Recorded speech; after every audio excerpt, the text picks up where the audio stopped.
Hi hello every one. അപ്പോൾ നമ്മളിപ്പോൾ നിൽക്കുന്നത് ക്രിസ്തു ജയന്തി കോളേജിൻ്റെ മുന്നിലാണ്. അപ്പോൾ സൺഡേ ആയതുകൊണ്ട് വലിയ തിരക്കൊന്നും ഉണ്ടായിരുന്നില്ല കേട്ടോ. അബിയുടെ അഡ്മിഷൻ്റെ കാര്യത്തിന് വേണ്ടി വന്നിരിക്കുകയാണ്.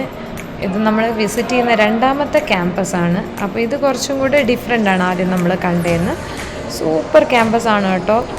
നമുക്ക് നന്നായിട്ട് മെയിൻറ്റെയിൻ ചെയ്യുന്നുണ്ട് അവർ. നമുക്ക് കാണാൻ പറ്റും ഇവിടെ വലിയൊരു കിളിക്കൂടൊക്കെ ഉണ്ട്. ഇതിൻ്റെ സൗണ്ടൊക്കെ കേട്ടപ്പോഴത്തേക്കും കുഞ്ഞെണീച്ച് പിന്നെ അവൻ ഫുള്ള് കിളിയുടെ ഒക്കെ കൂടെ കളിയായി. നോക്കിക്ക് എന്തൊരു ക്ലീനായിട്ട് വെച്ചിരിക്കുകയെന്ന് വെച്ച് കഴിഞ്ഞാൽ സൂപ്പറായിരുന്നു ആക്ച്വലി. പിന്നെ ചെറുതായിട്ട് മഴയൊക്കെ പെയ്യുന്നുണ്ട്. നല്ല ഗ്രീനറി ആയിട്ടുള്ള ക്യാമ്പസാണ് കേട്ടോ. നന്നായിട്ടുണ്ടായിരുന്നു കാണാനായിട്ട്.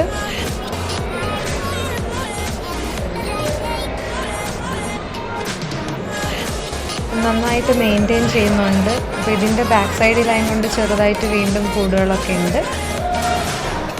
അബിയും അവൻ്റെ അച്ഛനും കൂടി ഇങ്ങനെ നടന്ന് എല്ലായിടത്തും പോയി ഫോട്ടോസൊക്കെ എടുക്കുന്നുണ്ട്. ഇപ്പം ഡിഫറെൻറ്റ് ബ്ലോഗ്സാണ്.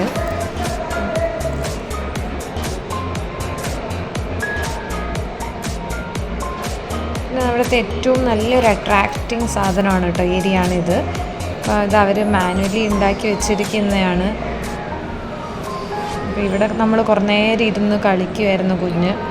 സോ അവനങ്ങ് വരാനായിട്ട് ഒട്ടും ഇൻട്രസ്റ്റ് ഉണ്ടായിരുന്നില്ല. നന്നായിട്ടില്ലേ കാണാനായിട്ട്? ആക്ച്വലി ഇത് ഉണ്ടാക്കിയതിന് പുറമെ അവർ മെയിൻറ്റെയിൻ ചെയ്യുന്ന രീതിയാണ് കേട്ടോ. സൂപ്പറായിരുന്നു അവർ മെയിൻറ്റെയിൻ ചെയ്യുന്നത്.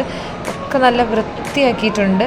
ആൻഡ് ഇവിടെ ഞാൻ ഒബ്സർവ് ചെയ്ത എന്താണെന്ന് വെച്ചിട്ടുണ്ടെങ്കിൽ കംപ്ലീറ്റ്ലി പ്ലാസ്റ്റിക് ഫ്രീ സോണാണ് എൻറ്റയർ ക്യാമ്പസ്.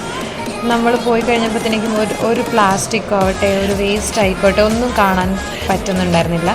എന്ത് ബ്യൂട്ടിഫുൾ ആയിട്ടാണ് അവർ ക്യാമ്പസ് മെയിൻറ്റെയിൻ ചെയ്തിരിക്കുന്നതല്ലേ. അപ്പോൾ അതാ ഈ കാണുന്നതൊക്കെ ഡസ്റ്റ്ബിനാണ് കേട്ടോ. അപ്പോൾ ഇതാണ് അവരുടെ മെയിൻ ബ്ലോക്ക്. അതിനോട് ചേർന്ന് അവർക്കൊരു ചേർച്ച് ഉണ്ട്. അതുകൊണ്ട് നമുക്ക് അവിടേക്ക് എൻട്രി ഉണ്ടായിരുന്നില്ല. ഞങ്ങളുടെ ക്യാമ്പസിലെ കാഴ്ചകളൊക്കെ കണ്ട് അതിൻ്റെ എൻക്വയറി ഒക്കെ നടത്തി തിരിച്ചു പോകുന്നു. അത്രയേ ഉള്ളൂ.